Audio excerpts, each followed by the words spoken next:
Hai guys, jumpa lagi di YouTube channel kami Salam Pajak, salah satu YouTube channel yang membahas pajak-pajak di Indonesia. Jangan lupa untuk subscribe ya, like and comment.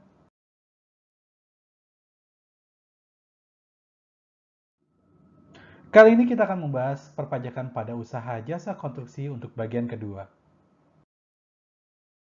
Di bagian kedua ini, satu, kita akan membahas tentang pengguna jasa tidak membayar sepenuhnya nilai kontrak kepada penyedia jasa. Dalam hal kasus ini, jika pengguna jasa tidak membayar sepenuhnya nilai kontrak kepada penyedia jasa, bisa atau dapat tidak terhutang PPN dengan syarat tertentu. Yakni kita lihat dalam peraturan yaitu pasal 6 ayat 2 dan ayat 3 Peraturan Pemerintah Nomor 51 Tahun 2008, yakni A. Dicatat sebagai piutang yang tidak dapat ditagih. B. Piutang yang tidak dapat ditagih tersebut memenuhi pasal 6 ayat 1 huruf H Undang-Undang PPH yaitu 1. Telah dibebankan sebagai biaya dalam laporan laba rugi komersial. 2. Wajib pajak harus menyerahkan daftar piutang yang tidak dapat ditagih kepada Direktorat Jenderal Pajak dan telah diserahkan perkara penagihannya kepada Pengadilan Negeri atau instansi pemerintah yang menangani piutang negara atau adanya perjanjian tertulis mengenai penghapusan piutang atau pembebasan utang antara kreditur dan debitur yang bersangkutan atau telah dipublikasikan dalam penerbitan umum atau khusus, atau adanya pengakuan dari debitur bahwa utangnya telah dihapuskan untuk jumlah tertentu. Syarat keempat yaitu syarat sebagaimana dimaksud pada angka 3 tidak berlaku untuk penghapusan piutang tak tertagih bagi debitur kecil sebagaimana dimaksud dalam pasal 4 ayat 1 huruf K. Kemudian dalam hal piutang nyata-nyata tidak dapat ditagih, di kemudian hari dapat ditagih, dikenakan pajak penghasilan yang bersifat final. Ketentuan ini dapat kita lihat di pasal 6 ayat 4 Peraturan Pemerintah Nomor 51 Tahun 2008. Pengertian pemotong pajak. Untuk pengertian pemotong pajak, kita dapat melihat dari penjelasan pasal 5 ayat 1 huruf A Peraturan Pemerintah Nomor 51 Tahun 2008, yakni yang dimaksud dengan pemotong badan pemerintah, subjek badan dalam negeri, bentuk usaha tetap, orang pribadi yang ditunjuk sebagai pemotong, yang dimaksudkan dengan bukan pemotong antara lain, badan internasional yang bukan subjek pajak, perwakilan negara asing.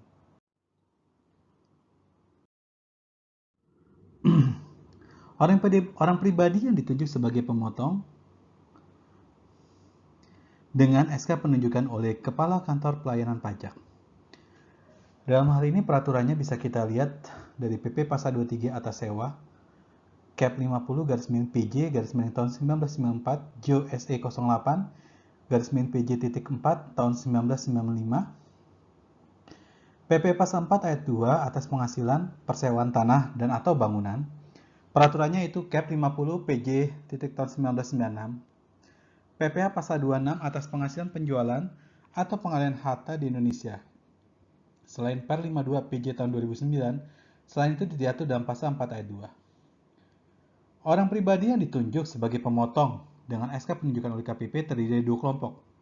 Kelompok pertama yaitu orang pribadi yang melakukan pekerjaan bebas, seperti akuntan, arsitek, dokter, PPAT, kecuali PPAT tersebut adalah camat, notaris, pengacara, dan konsultan. Kelompok kedua yaitu orang pribadi yang menjalankan usahanya yang menyelenggarakan melalui pembukuan. Pelaporan PPh final dalam SPT tahunan.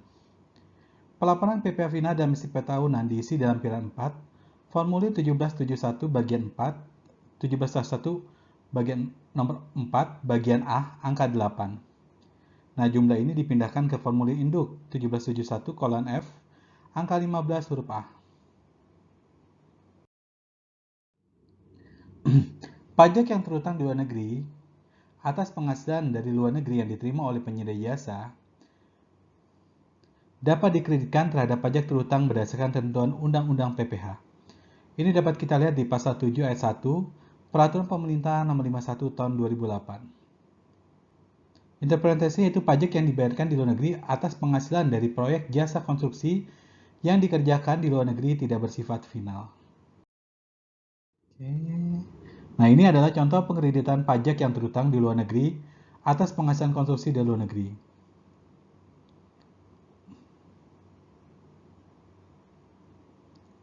Contoh pengkreditan pajak yang terutang luar negeri atas penghasilan konsumsi luar negeri misalnya seperti ini. Penghasilan itu jasa konstruksi dari dalam negeri 8,1 miliar rupiah. Laba dari proyek konstruksi luar negeri negara A 5 miliar rupiah. Pajak yang terutang di negara A adalah 18%, yakni 900 juta.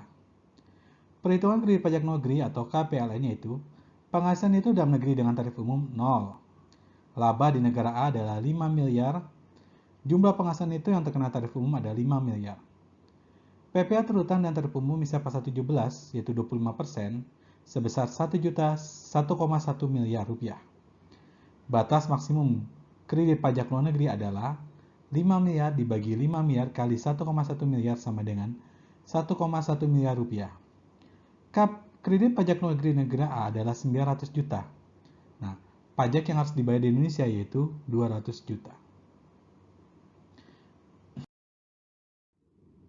Keuntungan kerugian Sisikus dari usaha jasa konstruksi, kita lihat dari pasal 7 ayat 3 PP nomor 51 tahun 2008 dan pasal 9 ayat 2 dan ayat 3 PP nomor 94 tahun 2010 termasuk yang dikenakan PPh final. Nah, ini adalah contoh keuntungan kerugian Sisikus dalam usaha jasa konstruksi. Misalnya tanggal 15 April 2009 diterbitkan invoice sebesar 1 juta dolar dengan kurs yaitu 10.200 per USD. Zonanya yaitu zona pengakuan pendapat piutang usaha sebesar 11 miliar 220 juta rupiah. Pendapatan proyek adalah 10 miliar 200 juta rupiah. Pajak keluaran yaitu 1 miliar 020 juta rupiah.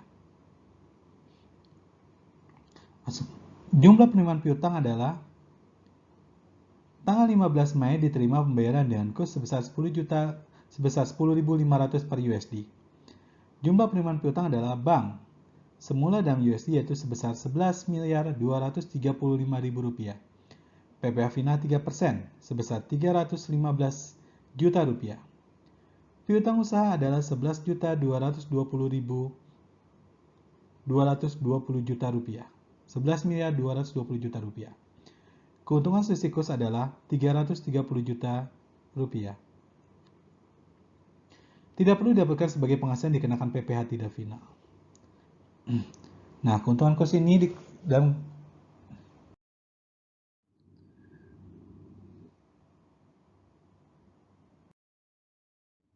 keuntungan kerugian Sisikus dalam usaha jasa konstruksi yaitu pasal 9 PP nomor 94 tahun 2010 yaitu A menyebutkan keuntungan atau kerugian Sisikus mata uang asing yang berkaitan langsung dengan usaha wajib pajak yang dikenakan pajak penghasilan yang bersifat final atau tidak termasuk objek pajak tidak diakui sebagai penghasilan atau biaya. Contoh keuntungan kerugian Sisikus yang berasal dari akun hutang dan piutang terkait pekerjaan konstruksi. Ayat 3, keuntungan dan kerugian Sisikus mata uang asing yang tidak berkaitan langsung dengan usaha wajib pajak A. Dikenakan pajak penghasilan yang bersifat final atau tidak termasuk objek pajak diakui sebagai penghasilan atau biaya sepanjang biaya tersebut dipergunakan untuk mendapatkan menagih dan atau membayar penghasilan. Contohnya itu keuntungan kerugian Sisikus yang berasal dari akun cash dan bank, hutang dan piutang terkait dan penghasilan yang terkena PPh non final atau tarif umum. Pencatatan biaya terkait penghasilan yang dikenakan PPh final dan tidak final. Penyedia jasa wajib melakukan pencatatan yang terpisah. Jika sebuah perusahaannya dikenakan PPh final dan tidak final. Dalam prakteknya, wajib pajak jarang melakukan pencatatan terpisah, tapi hanya memindahkan nama akun di ledgernya. Alokasi joint cost atas penghasilan campuran antara yang terkena tarif umum dan final. Pasal 27 ayat 2 PP nomor 94 tahun 2010. Jika perusahaan contohnya seperti ini, perusahaan jasa konstruksi, penghasilan dari proyek konstruksi A dan penghasilan yang terkena PPh non final dari B. Biaya yang diperkenakan dikurangkan dari penghasilan bruto. Profesional based on omset yaitu joint cost. Penghasilan A dan penghasilan B. Non-deductible dan deductible. Jadi perhitungan biaya itu berdasarkan dari proporsionalnya. Proporsional dari mana? Berapa persentase antara penghasilan A dengan penghasilan B? Oke, sekian untuk bagian keduanya. Jangan lupa untuk subscribe dan komen ya. Terima kasih.